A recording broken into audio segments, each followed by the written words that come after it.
Bon, voilà, ça c'est le titre, radicalisation. Là, par contre, OK, j'ai les visages en bas. Moi, mettez pas vos écrans noirs, là, parce que c'est pas fin, ça.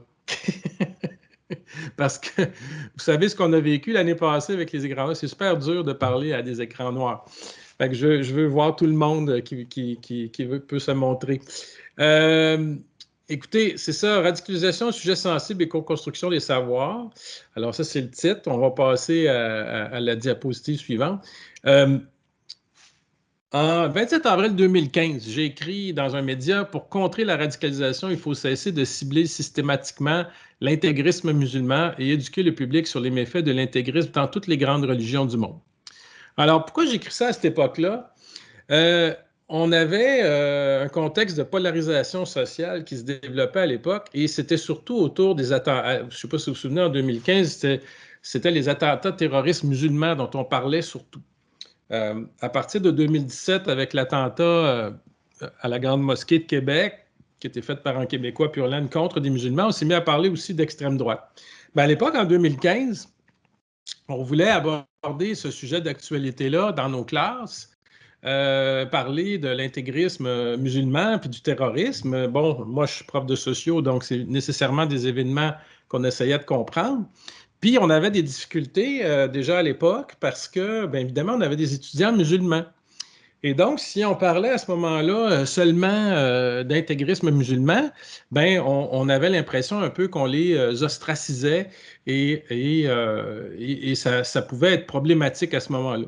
Je ne sais pas si vous vous souvenez aussi à l'époque, mais il y avait eu des étudiants au Collège de Maisonneuve à Montréal qui avaient été influencés par un prédicateur intégriste musulman, Adil Sharkawi, et qui avait voulu partir pour aller combattre avec l'État islamique en Syrie. Et des rapports de recherche qui ont été faits notamment au Collège de Maisonneuve ont montré qu'après ces événements-là au Collège de Maisonneuve, par rapport à l'intégrisme musulman, les professeurs avaient tendance à s'auto-censurer. Donc, ils avaient peur de parler de l'intégrisme musulman parce qu'ils avaient peur d'ostraciser les étudiants musulmans. Et moi, j'étais très critique de ce qui se faisait à l'époque au cégep de Maisonneuve parce que on voulait beaucoup parler d'intégrisme musulman finalement aux étudiants, mais ce que ça faisait, c'est qu'en parlant tout le temps, ça donnait l'impression que le problème de l'intégrisme religieux provenait seulement de la religion musulmane. Alors, vous pouvez imaginer, ça ostracisait les étudiants musulmans. Alors, d'où dans nos classes au cégep, Édouard Montpetit, c'est quand même très varié. On a des étudiants musulmans, on a des Québécois, en guillemets, de souche, etc. Et donc, à l'époque, moi, j'ai comme un prof comme un autre, finalement, je me suis dit, bon, si je leur parlais de tous les intégrismes religieux, parce que ça donnait, moi, que j'avais fait une thèse sur l'intégrisme chrétien, fait que je savais que dans notre propre religion, nous autres, il y avait des intégrismes aussi. Alors, je dis, ben, tiens, je pourrais parler de l'intégrisme juif, de l'intégrisme chrétien, de l'intégrisme musulman. Il y a dans toutes les grandes religions monothéistes des intégrismes. Alors, je me suis mis à parler de ça à ma classe, puis faire des ateliers là-dessus. Et puis là, les étudiants musulmans étaient très réceptifs, étaient intéressés à la discussion parce qu'on ne parlait pas seulement de l'intégrisme provenant de leur religion. Et même dans le cas de l'intégrisme juif, c'est souvent sur le plan géopolitique des ennemis. Ils étaient contents qu'on parle de l'intégrisme juif aussi. Et ce que ça a créé dans la classe, bien, ça a créé de manière bien. Ça a créé une atmosphère qui faisait en sorte qu'on parlait de tous les intégrismes religieux. Donc, il n'y avait personne qui était comme pointé du doigt à ce moment-là. Bon, comme vous le faites probablement déjà plusieurs d'entre vous, instinctivement, vous faites ce type de choses-là dans vos cours. Moi, c'est ce que je faisais à l'époque un peu instinctivement. Et de là est venue la création du SOFIR quelque temps après, en 2016, qui parle de tous les intégrismes religieux, qui ensuite a élargi aux idéologies politiques et qui voulait, mon idée un peu de vouloir contrer cette polarisation sociale où on n'est plus capable de parler de rien, justement, parce qu'on est toujours campé dans deux camps différents. Et donc, moi, si on peut passer à la slide suivante, euh, je voulais vous parler donc de cet effet de polarisation sociale. J'ai fait dans les dernières années des recherches avec un grand sociologue français, Gérald Bronner, qui a beaucoup parlé de polarisation dans ses différents livres. que je vous recommande pour ceux qui s'intéressent. Et M. Bronner, en 2013 déjà, parlait de la polarisation sociale dans ce qu'il appelle la démocratie des crédules. Il disait en substance l'effet de polarisation. Donc, c'est quoi l'effet de polarisation? C'est lorsqu'un groupe ayant délibéré adopte des positions plus radicales que la moyenne des positions individuelles avant la discussion. Donc, vous voyez comment ça peut déraper rapidement. Vous partez une discussion, puis à la fin, parce qu'il y a des individus peut-être plus radicaux dans le groupe qui parlent plus fort, le groupe va finir avec une position plus radicale. Donc, une classe peut déraper ou un groupe peut déraper assez rapidement quand il y a de la polarisation sociale comme ça, puis qu'elle est permise ou encouragée jusqu'à un certain point. Alors, les individus les plus radicaux, ça, on les voit dans les groupes, sur les réseaux sociaux, mais aussi dans les classes, qui vont souvent être les individus les plus militants, vont avoir des arguments plus percutants que les autres parce qu'ils ont déjà éprouvé ces arguments-là et ils vont avoir moins de difficulté à prendre la parole en public pour exprimer ces arguments-là, finalement.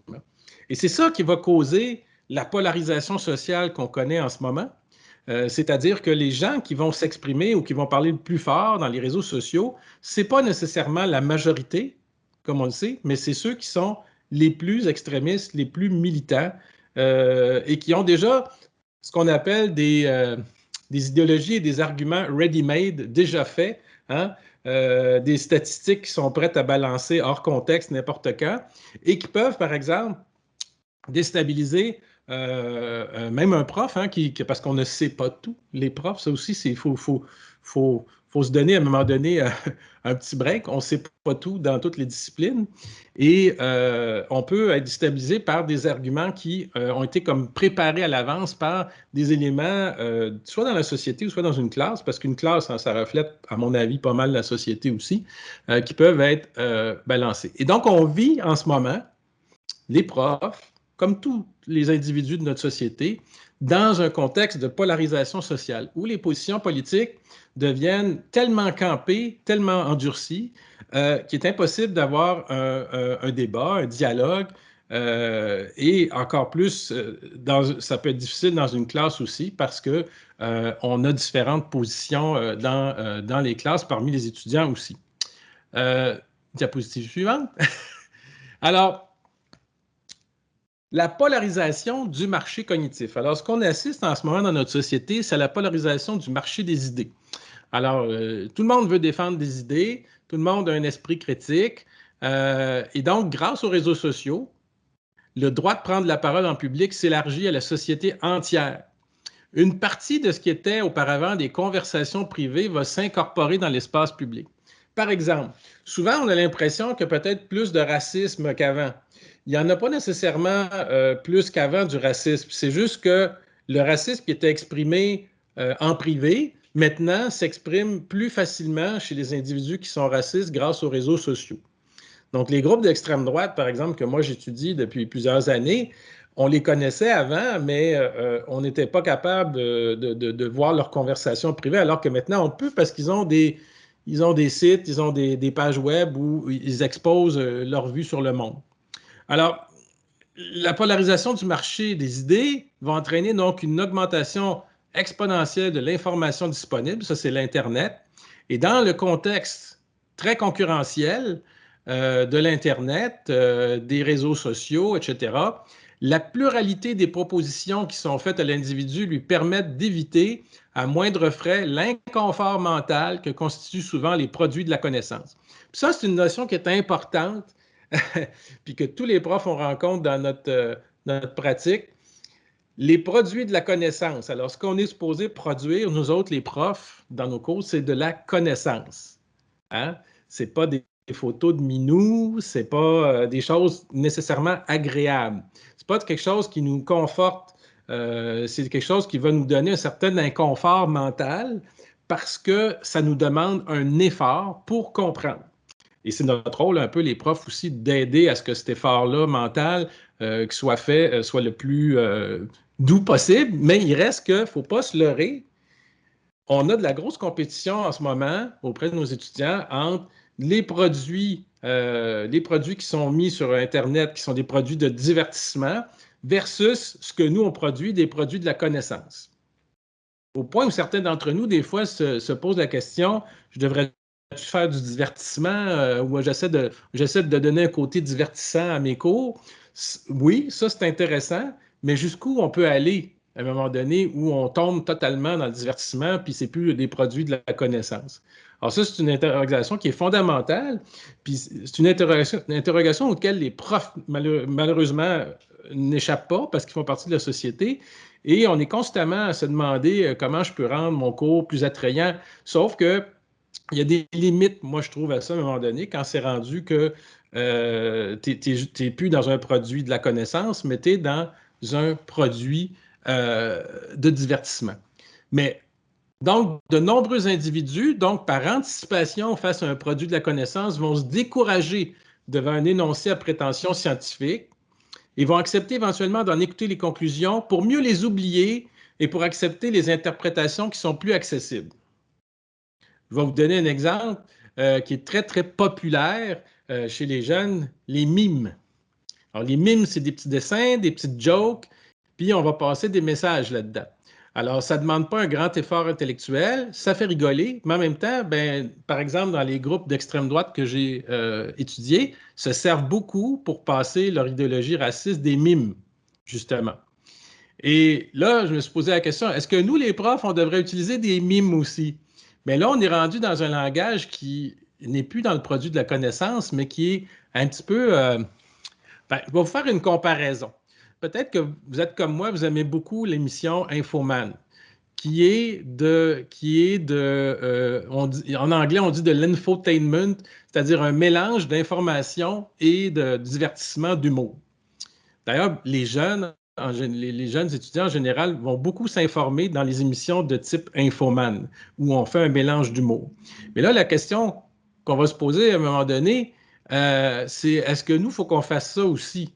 Euh, bon, là, on peut avoir un débat tout à l'heure là-dessus. Moi, je pense que non, il ne faut pas faire ça, on n'est pas là pour ça. On peut être rigolo, faire quelques jokes, là, mais je veux dire, il ne faut pas qu'on tombe non plus dans ce qui serait un mélange de divertissement et de connaissances. Alors, qu'est-ce qu'on fait pour contrer l'extrémisme ou la polarisation sociale? Ben, c'est plate, hein? Ça équivaut à nos cours de méthodologie. Vous savez, on donne en sciences humaines des cours de méthodologie et on le fait par la rigueur pédagogique et la rigueur méthodologique. Donc, ça nous demande un travail qui est le nôtre et qui n'est pas toujours facile dans le contexte actuel. Alors, selon Bronner, l'éducation amène à une disponibilité mentale parce que la conscience de ce qui est inconnu augmente en proportion des connaissances d'un individu. Alors, la lucidité, donc, ça c'est moi qui rajoute, elle a donc un prix, c'est l'angoisse de l'inconnu. Fait que ça se peut que les étudiants, quand ils vont faire des découvertes dans votre cours, ils trouvent le précipice un peu vertigineux. Et c'est un peu notre rôle à ce moment-là de les accompagner dans ce précipice-là pour que la chute ne soit pas trop brutale. L'âge où nos étudiants où on a nos étudiants, généralement, moi, dans un texte que j'avais écrit à une époque, j'appelais ça l'âge de la découverte, parce que c'est l'âge où ils vont découvrir les grands auteurs, les grands philosophes, tout ça. Et des fois, ils ont tendance à se prendre sur un auteur puis à le fétichiser un peu. Bon, dans le cas de nous, les sociologues, on a tous commencé quand on a découvert à fétichiser Marx, par exemple, puis à vouloir faire la révolution. Après ça, bon, on a rencontré un autre auteur et ainsi de suite. Et donc, cette lucidité-là, c'est l'angoisse de l'inconnu. C'est que finalement, ben, vous le savez très bien, plus on en apprend, plus on se rend compte qu'on ne sait pas tout. Alors, la définition de Bronner de l'esprit critique, c'est l'esprit critique. Il dit l'esprit critique, Bronner, s'il s'exerce sans méthode, conduit facilement à la crédulité. Alors, le doute a des vertus heuristiques, c'est vrai, mais il peut aussi conduire plutôt qu'à l'autonomie mentale, au nihilisme cognitif. Bon, qu'est-ce que ça veut dire, ça? C'est qu'on parle souvent d'esprit critique, mais sans méthode. Puis ça, c'est une problématique, parce que tout le monde a sa petite opinion, tout le monde est critique, mais c'est quoi finalement l'esprit critique? Le doute, quand on va parler en sciences humaines ou en sciences du doute, on va parler du doute positif. Qu'est-ce qu'on veut dire par doute positif? Ben, on veut dire, un doute qui est assumé pour faire avancer la science, pas un doute systématique. Alors, chez les complotistes, par exemple, que j'étudie en ce moment, dans le cadre de mes recherches, ce n'est pas un doute positif, c'est un doute systématique, c'est-à-dire ils doutent de tout, systématiquement. Hein? Ils doutent de tout ce qu'il leur est dit, ils remettent tout en question, sauf ce qui les conforte dans leur position. Alors, ce doute-là, donc, a des vertus, des bonnes vertus, mais si on le transforme en doute systématique, il ne va pas mener à l'autonomie mentale, il va mener à une forme de nihilisme cognitif où on va s'enfermer dans un doute systématique. Par exemple, les mouvements que j'étudie en ce moment, que j'appelle aussi des mouvements anti-autorité, ils doutent de toutes les institutions. Ils doutent des institutions d'enseignement, des institutions gouvernementales, des institutions de droit, des médias, etc., etc. Donc, ils ont un doute systématique, mais ils n'ont pas de méthodologie. Donc, diapo suivante. Quand on va parler de méthodologie, c'est comme ça qu'on peut combattre ce qu'on appelle la polarisation sociale et les croyances extrêmes. Alors, il faut développer chez nos étudiants et dans la population en général un esprit pragmatique et méthodique qui va prévenir le développement de ce que moi j'appelle des fictions individualistes et sectaires qu'on va retrouver dans toutes les formes d'extrémisme. Alors, comment on peut parvenir justement, puis c'est ça un petit peu l'objet aujourd'hui, à défaire cette polarisation sociale-là et à développer cet esprit pragmatique et méthodique qui va prévenir le développement des fictions individualistes et sectaires, ben, c'est avec la co-construction des savoirs. Et surtout face à des sujets sensibles. Alors, diapo suivante. Moi, quand j'ai commencé donc à pratiquer ce que je vous avais dit au départ, à parler des différents intégrismes religieux dans mes classes, tout ça, ben, comme bien des profs de cégep, je n'ai pas étudié en éducation, je ne connaissais rien dans les fondements de l'éducation, tout ça. Puis ça m'agaçait que je fasse des affaires et que je ne puisse pas mettre de mots dessus. Puis, bon, donc je voulais savoir qu'est-ce que je faisais un peu, puis j'ai été me chercher une collaboratrice, Justine Castonguay-Payan, qui à l'époque était doctorante en éducation, maintenant est docteur, bravo Justine, et on continue à collaborer aussi. Et elle était spécialiste en fondement, elle est toujours d'ailleurs spécialiste en fondement d'éducation. Puis moi, je voulais qu'elle m'amène l'aspect théorique, puisque moi, j'avais, comme tous vous autres aussi, l'aspect pratique, moi, je n'avais pas l'aspect théorique. Je voulais mettre des mots sur ce que je faisais, puis ce que je pense que vous faites probablement aussi dans beaucoup de cas. Alors, c'est là que j'ai vu que qu'est-ce que je faisais, ça s'appelait la co-construction des savoirs. Puis c'est là que j'ai fait ces recherches-là avec Justine, qui a produit 2 rapports de recherche que vous pouvez trouver sur le site web du Sophir gratuitement. Et dans ces rapports de recherche-là, on explore ensemble, moi et Justine, et à travers mes propres expériences personnelles aussi, les différents types de co-construction des savoirs. Il y a plusieurs approches dans la co-construction des savoirs. Je vais vous en présenter peut-être rien qu'une aujourd'hui, mais il y en a plusieurs. Et donc, ce que je vous dis aujourd'hui, je ne vous dis pas de prendre ça pour du cash. Vous pouvez aller lire les 2 rapports et puis choisir peut-être la méthode, vous pourrez aller lire après les 2 rapports puis choisir la méthode qui vous plaît le plus. Bien, quelques constats. Comment décloisonner ce qu'on appelle la circulation des savoirs face aux sujets sensibles? Alors, sujet sensible, ben, vous avez, c'est le mot en N, c'est les sujets par rapport aux Autochtones, c'est toutes sortes de sujets. Et Dieu sait qu'en sociologie, on a souvent abordé presque systématiquement ces sujets-là. Alors, dans un rapport de recherche publié par le Sophir en 2018, donc, on avait noté que les étudiants du collégial sont confrontés à différentes problématiques et sont jugés plus susceptibles de s'engager dans des processus de radicalisation. Un rapport que vous pouvez trouver sur notre site web aussi en 2018. Et que les enseignants du collégial sont parfois dépassés et dépourvus d'outils.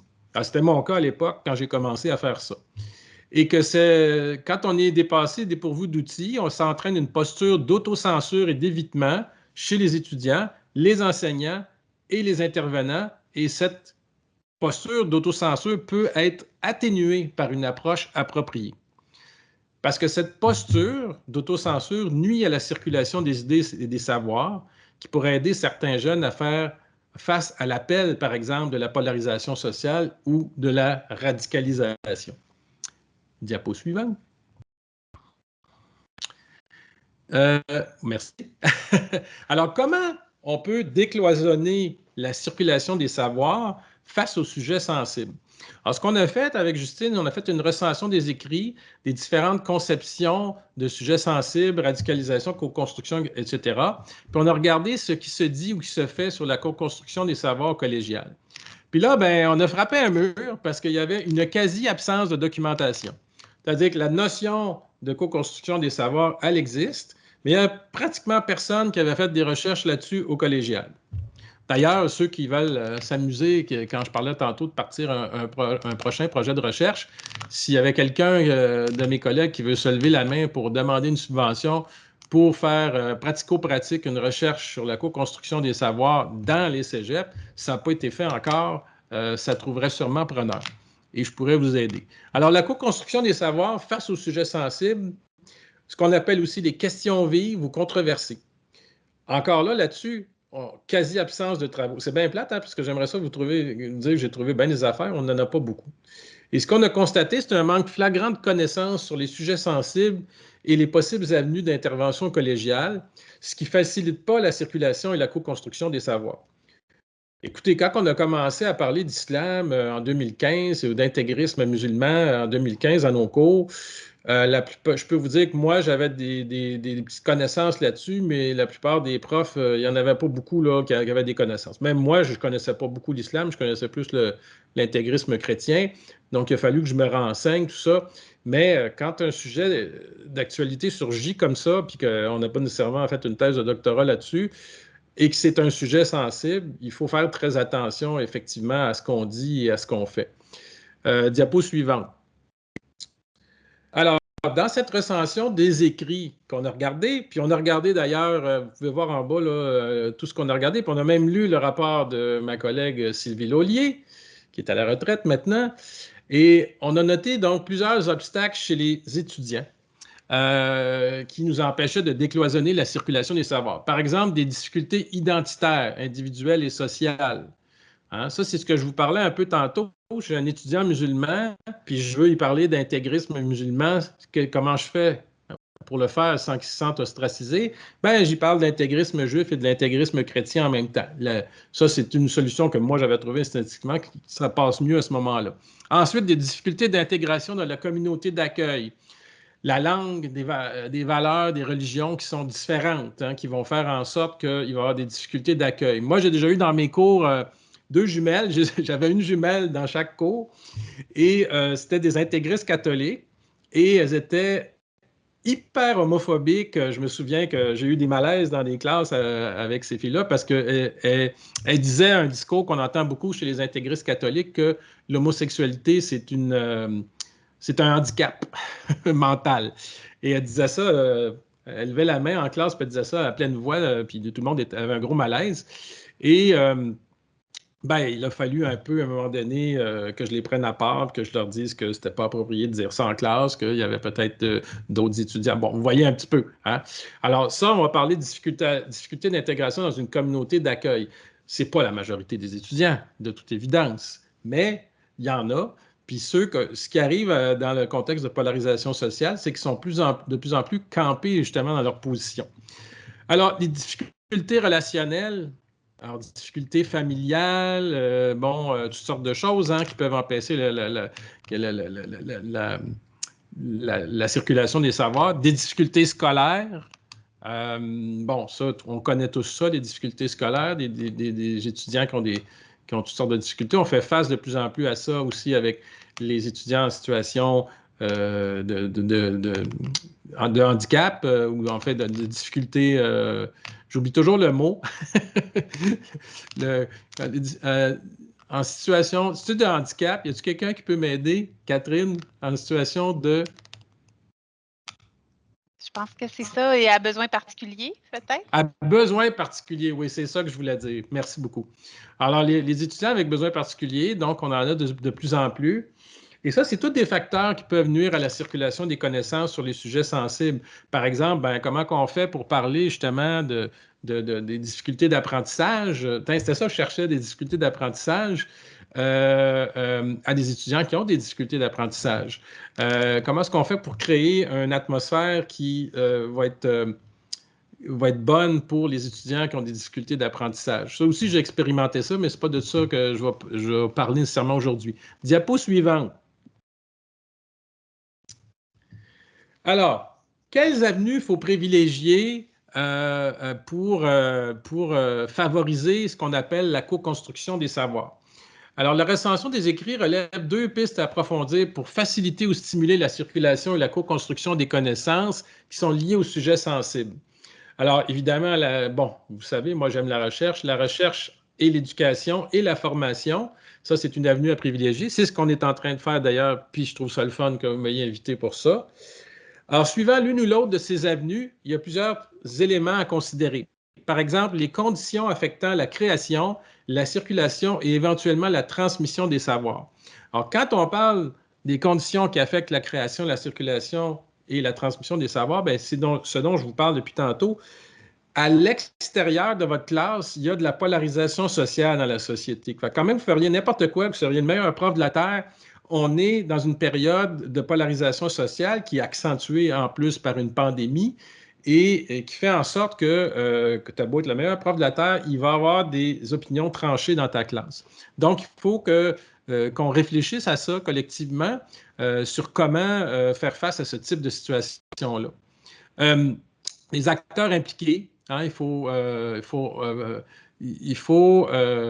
approfondir les différents acteurs impliqués et aussi les situations de co-construction des savoirs. Est-ce qu'on est dans une situation de recherche ou encore d'enseignement? Ce n'est pas pareil.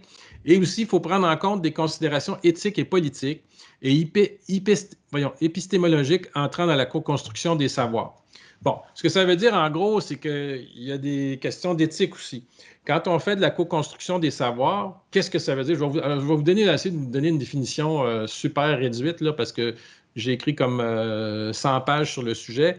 Une co-construction des savoirs n'implique pas pour le prof de mettre de côté sa liberté académique. Une co-construction des savoirs implique que le prof va essayer de faire réfléchir l'étudiant ou de le faire cheminer tout en prenant en compte ses sensibilités particulières. C'est probablement ce que déjà plusieurs d'entre vous font, mais au-delà de ça, ce qu'on va essayer de faire et qu'on fait au SOFIR, c'est de réfléchir là-dessus pour se donner des outils justement pour le faire plus systématiquement. Merci pour le suivant. Alors, quelles avenues privilégier donc dans la recherche? Alors, quel type de recherche peuvent servir à la co-construction des connaissances tout en impliquant des acteurs gravitant autour des jeunes? Alors, la recherche participative, la recherche-action, la recherche collaborative ou partenariale. Alors, nous, SOFIR, ce qu'on a fait, par exemple, on le fait avec les cégeps en ce moment de Saint-Hyacinthe et Saint-Jean-sur-Richelieu, dans le cas de notre recherche sur l'extrême droite, et avec le service de police de la ville de Longueuil, on fait ce qu'on appelle une recherche partenariale. Alors, qu'est-ce que ça veut dire? Je vous donne la petite définition. La recherche partenariale peut également prendre la forme d'une recherche clinique, se développe entre des chercheurs de nombreuses disciplines, sociaux, sciences de la vie, économie, et des acteurs de divers milieux professionnels ou de la société civile sur des thématiques intéressant la société et permettant des usages sociaux des résultats de ces recherches. Ce que ça veut dire, en gros, c'est qu'on fait une recherche en partenariat avec les partenaires dans ce cas-ci, je disais. Puis on a même au SOFIR une recherche qui part en partenariat avec les étudiants. Donc, il va se faire une recherche CRSH sur les croyances spirituelles, religieuses et sectaires chez les étudiants et qui est une recherche partenariale, qui est ce type de recherche-là qu'on valorise et qui est faite avec ce qu'on appelle les acteurs du milieu. Alors, dans notre cas, quand on est enseignant, les acteurs du milieu, c'est les profs, c'est les étudiants, c'est les dirigeants, c'est tout ce beau monde-là. Alors, ça, c'est donc la co-construction des savoirs en classe, puis on veut faire de la recherche là-dessus, c'est mieux de faire une recherche partenariale pour que tous les acteurs soient bien impliqués. Suivant, s'il vous plaît, pardon. Alors, maintenant, quelles avenues privilégier? L'éducation ou la formation? Alors, l'éducation et la formation peut émaner d'une recherche partenariale, justement, dont l'issue recommande de conduire donc une recherche-action plus spécifique portant sur cet aspect précisément. Donc, nous, là, on va avoir des résultats de recherche sur les extrémistes qui vont venir de nos recherches partenariales dans les prochains mois, les prochaines années. Et on va faire des recommandations à ce moment-là sur les types d'actions. Puis on est par exemple, dans le cas du service de police de Longueuil, on est en train de construire des outils adaptés à leurs conditions, je dirais, de travail. Puis on est en train aussi de construire des outils adaptés pour les étudiants du collégial aussi avec nos partenaires des différents cégeps. Alors, quelques approches à expérimenter, bien, ça serait les approches axées sur les questions vives, les approches centrées sur la démocratie, les approches fondées sur les droits humains et les approches fondées sur la participation. Alors, toutes ces approches-là que là, je ne vais pas vous les décrire parce que ça serait beaucoup trop long. Elles sont décrites en détail dans la centaine de pages de rapports qu'on a écrits. Il y a peut-être une de ces approches-là dans la formation en classe qui vous intéresserait plus que les autres. Alors, vous pourrez aller lire et peut-être choisir l'approche qui vous plaît le plus. Ce sont tous des approches de co-construction des savoirs. Alors, il y en a plusieurs. Il n'y en a pas juste une approche de co-construction des savoirs. Mais ça serait trop long aujourd'hui pour moi de toutes vous parler de ces approches-là. Alors, quelques recommandations, puis j'ai été beaucoup plus vite que je pensais, puis c'est le fun, parce qu'on va prendre une petite pause, puis après, on va passer à ce qui, pour moi, est le plus intéressant, c'est la discussion. Pour aborder donc les sujets sensibles au collégial, les écrits scientifiques recommandent de s'appuyer sur un cadre de référence commun, qui pourrait être un cadre de référence disciplinaire, donc au niveau des départements, ou au niveau des établissements. Alors, quand on parle de cadre de référence commun, on ne parle pas de cadre de référence commun là, pour la liberté académique, qui, en passant, en principe, devrait, quand elle va être signée, être dans notre prochaine convention collective. On parle de cadre de référence commun pour aborder les sujets sensibles en classe, c'est-à-dire pour développer ce qu'on appelle la co-construction des savoirs. Mais comme je vous disais, ce n'est pas à direction de nous dire quelle approche choisir. Il y en a plusieurs approches. Donc, mais il pourrait avoir un cadre disciplinaire, ça peut se faire en département ou en établissement, qui va dire, bien, on choisit cette approche-là de co-construction des savoirs pour contrer la polarisation sociale dans notre département ou dans notre établissement, selon le cas. Puis à partir de là, chaque prof, d'un point de vue pédagogique, peut choisir les dizaines et les dizaines de différentes approches qui sont énumérées, que j'ai énumérées tout à l'heure, qui sont dans le rapport. Donc, ça nous donne encore, même si on adopte un cadre là-dessus, beaucoup de liberté académique là, pour choisir les approches qu'on veut. Ensuite, stabiliser les points de repère et les balises de l'enseignement des sujets sensibles. Par exemple, les terminologies, les fameux mots qu'on utilise, les catégories de savoir, les conditions à rassembler, les stratégies didactiques. Ça, c'est un travail collectif énorme qui sera à faire dans les prochaines années et ça me fera plaisir d'y participer si on veut bien de moi. Favoriser le développement de la pensée critique, oui, mais la pensée, comme je disais, critique, méthodique, axée sur la méthode, et faire preuve aussi de tact. C'est plate à dire, hein, mais faire preuve de tact, ça implique beaucoup de choses. Puis ça implique des remises en question des profs aussi. Tu sais, je veux dire, il n'y a personne qui est parfait puis qui peut faire. Ça peut nous arriver des fois de se tromper puis de ne pas faire preuve de tact. Éviter donc une approche strictement sécuriste qui est axée sur les forces de sécurité et une logique de suspicion. Alors, la logique de suspicion, là, au cégep Maisonneuve, quand il y a eu les histoires des étudiants qui voulaient partir combattre en Syrie pour l'État islamique, il y avait beaucoup cette logique de suspicion-là. Puis c'est pour ça que tout le monde s'auto-censurait. Tu sais, quand tu t'imagines que tes étudiants, ils vont peut-être partir combattre en Syrie, ben, tu crées une espèce de logique de suspicion. Et miser sur la santé émotionnelle et psychosociale des enseignants. Ça, j'envoie peut-être le message à la direction du cégep, mais je pense que, bon, ils font leur effort là-dessus. Hein? Pendant la pandémie, ça a été particulièrement difficile pour tout le monde, on le sait. Et donc, c'est très important pour favoriser cette co-construction des savoirs, de miser donc sur la santé émotionnelle et psychosociale des enseignants. Mes collègues auront probablement quelque chose à dire là-dessus tantôt. La suivante, s'il vous plaît. Alors, je voulais terminer avec un exemple de c'est quoi, un exemple parmi d'autres de c'est quoi la co-construction des savoirs, un exemple pratico-pratique. Alors, mes camarades philosophes vont être contents, ça s'appelle le questionnement socratique. Alors, c'est un exemple là, de questionnement socratique, donc de conversation qui favorise une co-construction des savoirs entre profs et étudiants en classe. Donc, je vous lis ça. L'enseignant Pourquoi le port du masque est-il critiqué par la population? L'étudiant répond parce qu'il ne protège pas et ne fait pas consensus chez les scientifiques. L'enseignant, ah oui? Comment cela? En êtes-vous certain? L'étudiant répond, ben la recherche ne prouve pas son efficacité. L'enseignant répond, est-ce qu'il y a des contextes où, selon la recherche, le port du masque peut se montrer efficace et prévenir la transmission du coronavirus? Alors, l'étudiant répond, ça prend un bon masque propre qu'il ne faut pas toucher avec les mains. L'enseignant dit, ah, donc, le masque peut être une bonne mesure préventive? Donc, peut-on dire que l'argument le masque ne protège pas est faux? Ah ah, comme dirait Family Prix. L'étudiant, ah ouais.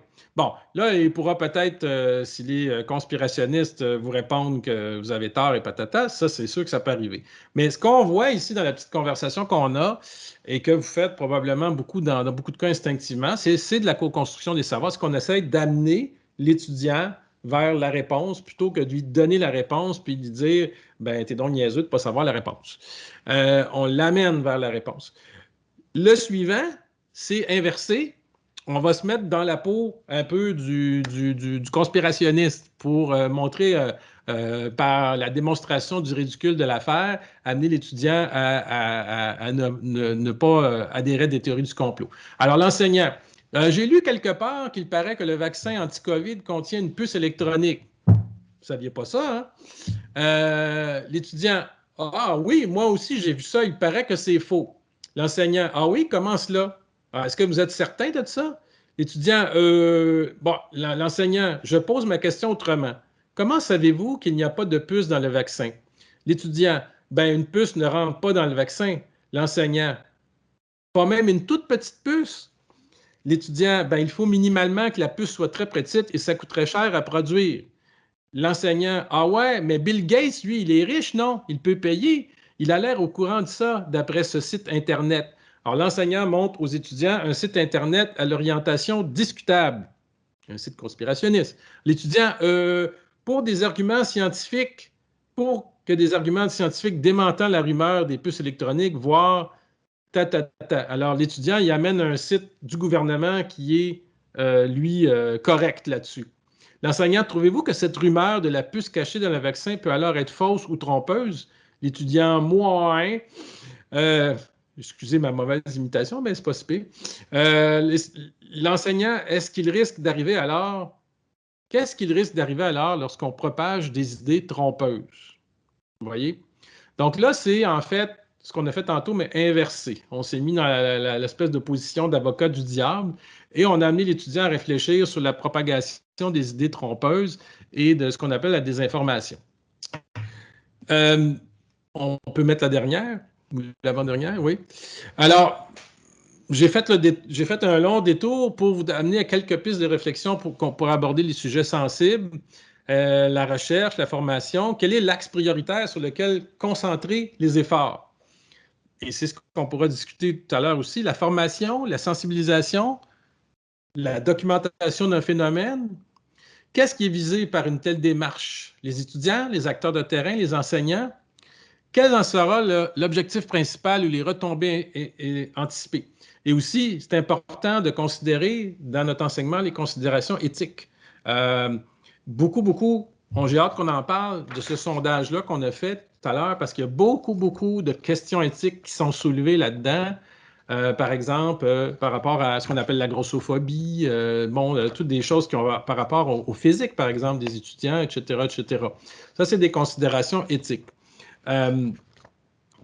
Donc, en gros, je vous ai montré très rapidement, mais c'est parce que je ne voulais pas vous faire un cours de 3 heures non plus, je vous ai montré très rapidement c'était quoi la co-construction des savoirs et que, évidemment, je vous propose ça comme solution à un débat sur ce qu'on appelle le débat woke versus liberté académique, qui est un débat très selon moi, très insidieux en ce moment parce que la liberté académique est un peu pris en charge par des forces politiques plus de droite et c'est un débat qui est noyauté un peu politiquement et qui, dans notre pratique enseignante, c'est pas un avantage pour nous de s'aventurer dans un débat qui est noyauté politiquement et qui nous met nous met un peu en contre-faux contre nos étudiants. On ne veut pas avoir de conflit nécessairement avec nos étudiants et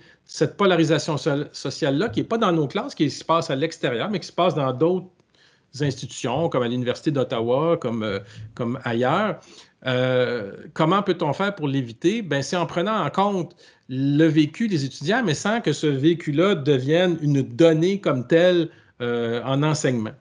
Il y en a qui vont me dire plus facile à dire qu'à faire. Effectivement, moi, ce que je constate dans la recherche, puis ce que je vois aussi dans vos commentaires, c'est qu'en sciences humaines et en sciences peu, c'est plus facile parce qu'on peut se cacher derrière les données. Hein? Donc, on peut arriver avec des données super solides. Plus on arrive avec des données, des statistiques solides, plus on est comme protégé un peu contre ce type de débat-là. Mais ce que j'ai remarqué, c'est que ce type de débat-là survient souvent dans les cours de français en littérature ou en littérature à l'université, ou même en histoire, parce qu'on va faire étudier des œuvres de l'époque qui utilisent le fameux mot en N. Et aussi, c'est plus difficile quand on va parler de littérature de se réfugier derrière des données ou des statistiques. Alors, j'aimerais bien entendre des profs de littérature par rapport à ça aujourd'hui, les profs de français, parce que là, j'avoue que les réponses de ce côté-là sont plus difficiles sont plus difficiles pour moi parce que on peut pas se cacher derrière les données. Qu'est-ce qu'on fait quand on a une œuvre qui est d'une certaine époque, par exemple, puis qui utilise le mot en N? Est-ce qu'on devrait contextualiser cette œuvre-là? Puis quand on la contextualise, comment on le fait? Bon, c'est des questions qui pour moi, dans le cas des cours de français, de littérature, sont beaucoup plus difficiles à répondre qu'en sciences humaines, parce qu'en sciences humaines, pour moi, la réponse, c'est ben, les données sont là. Si tu veux parler de racisme, ben, tu montres des statistiques sur le racisme. Mais en littérature, une œuvre, c'est une œuvre. Là, tu ne peux pas réécrire l'œuvre. Effectivement, ça, c'est une question qui est assez fondamentale. Puis j'ai hâte, après la petite pause, qu'on puisse discuter de tout ça. Fait que je vous remercie beaucoup aujourd'hui de votre attention. Puis j'espère qu'on aura l'occasion de continuer de jaser de tout ça et de construire ensemble, de co-construire ensemble le savoir et puis des techniques pédagogiques dans les prochaines années. Et évidemment, mon fantasme le plus fou, ce serait que l'équipe du Sophir grandisse exponentiellement et que vous soyez tous que vous venez tous faire des projets de recherche avec nous et travailler avec nous dans les prochaines années. Mais ça, bon, ça relève de mes fantasmes personnels, mais on n'est pas trop mal parti quand même. Fait que si je te rends la parole pour la pause. Oui, merci, Catherine? merci beaucoup, Martin, pour ta présentation. Alors, il est 2h20. On se retrouve, en fait, on va redémarrer là, la conversation à 2h35. Donc, si vous pouvez arriver quelques minutes avant 35 pour qu'à 35, on soit prêt donc pour la période de questions. Et donc, c'est évidemment l'occasion, là, si vous souhaitez partager certaines situations que vous avez vécues ou certaines préoccupations que vous avez avec Martin là, pour qu'on puisse en discuter tout le monde ensemble. Alors, de retour à E35.